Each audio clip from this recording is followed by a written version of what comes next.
Well, gentlemen, here at the Royal Siege Works, we are in fact under orders to produce a catalogue of some of our finest siege weaponry.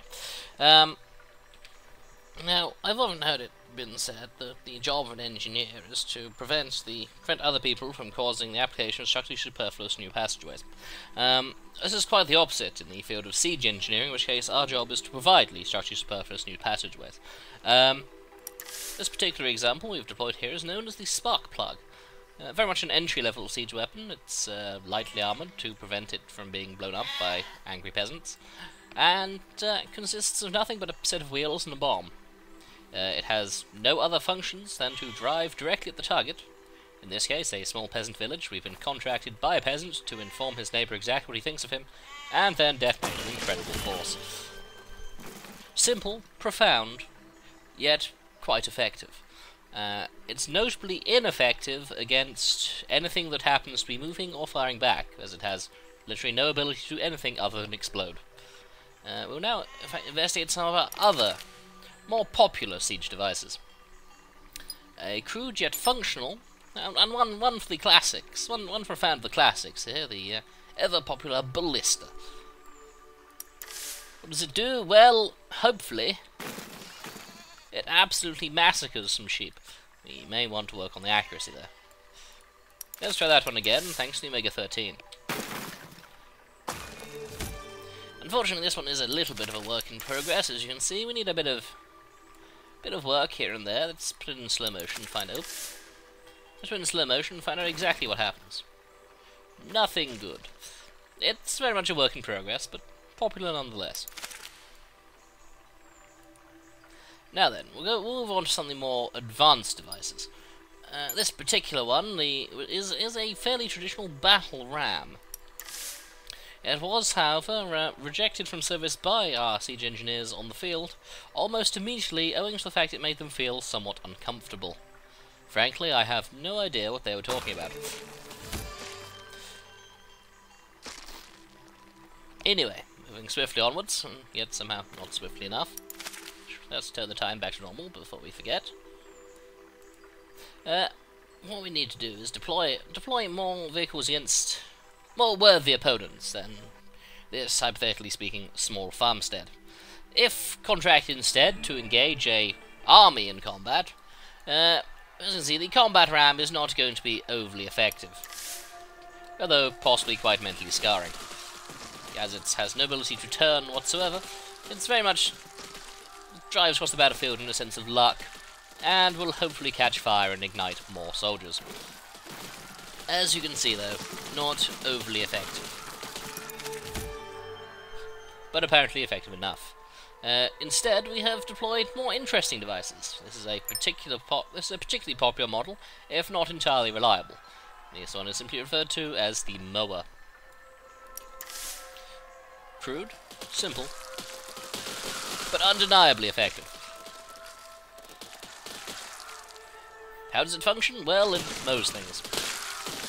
And now it's on fire while mowing things. Absolutely spectacular, I think you'll agree. However, for those seeking a somehow more mentally scarring solution to their enemy bros than a mere 10-foot tall lawnmower, we have the simple yet profoundly functional swathe cutter. It's quite hard to describe, so instead we'll watch it in action. And that was it in action. As you can see, it has cut a neat swathe clean through the enemy lines. Let's watch that again, but at speeds the human mind can comprehend. From the point of view of this soldier here, these are our professional testing soldiers. Their job is to stand in the path of these devices, and, well, that. Looks like the person we're looking at has in fact just died quite painfully. Unfortunately, we have yet to develop the crash test dummy, so we've had to invade a neighbouring state to actually find some willing volunteers. As you'll see, the swathe cutter works by, well, cutting a swathe clean through the enemy lines by exploding. Also, it has some cannons.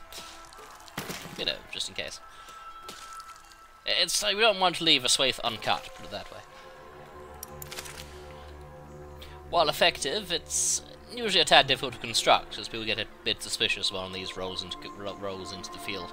So instead, we've developed things they can't possibly stop rolling into the field. Behold, the mouse. One of two combat devices, the mouse is crude yet effective. Let's speed time up a bit so we can actually see what's going on. As you can see, it mounts incredible size, heavy armor, and a set of vibrating spikes on the side to eliminate all that stand beside it. It's also quite heavy enough to obliterate any infantry that happen to be standing in its path, and catches fire and burns the ground spectacularly. Really, its one weakness is being set on fire by driving over a landmine. However, we've also noted its fireball on the roof is somewhat ineffective against mere armor or buildings or fortresses, and we couldn't have that, so we've also upgraded the variant, the second mouse.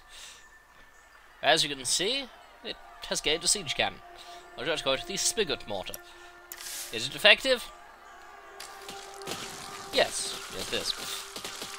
The downside is the inevitably burning rain of corpses does tend to set the mouse itself on fire. Which is, yes, quite.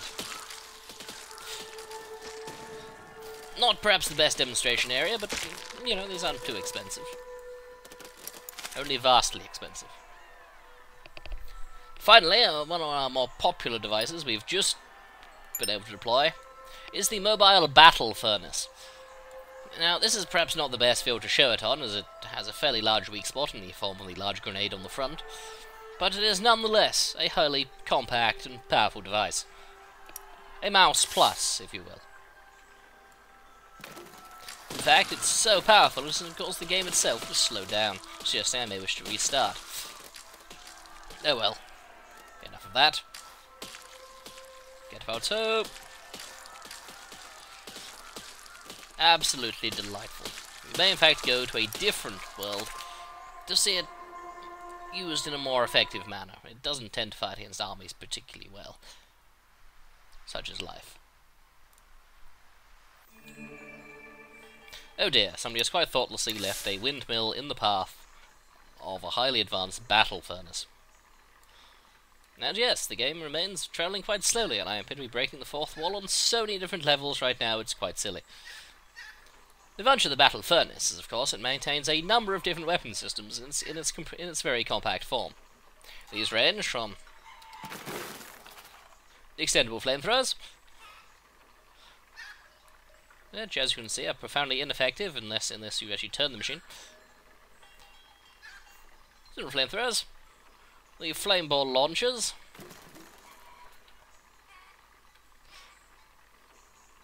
which have now proceeded to set the machine on fire, as ever. They're a work in progress. It also mounts a siege cannon of no little effect, and a personal favourite of mine, what we refer to as the surprise cannon. Case in point, surprise, there's a cannon. Beautiful.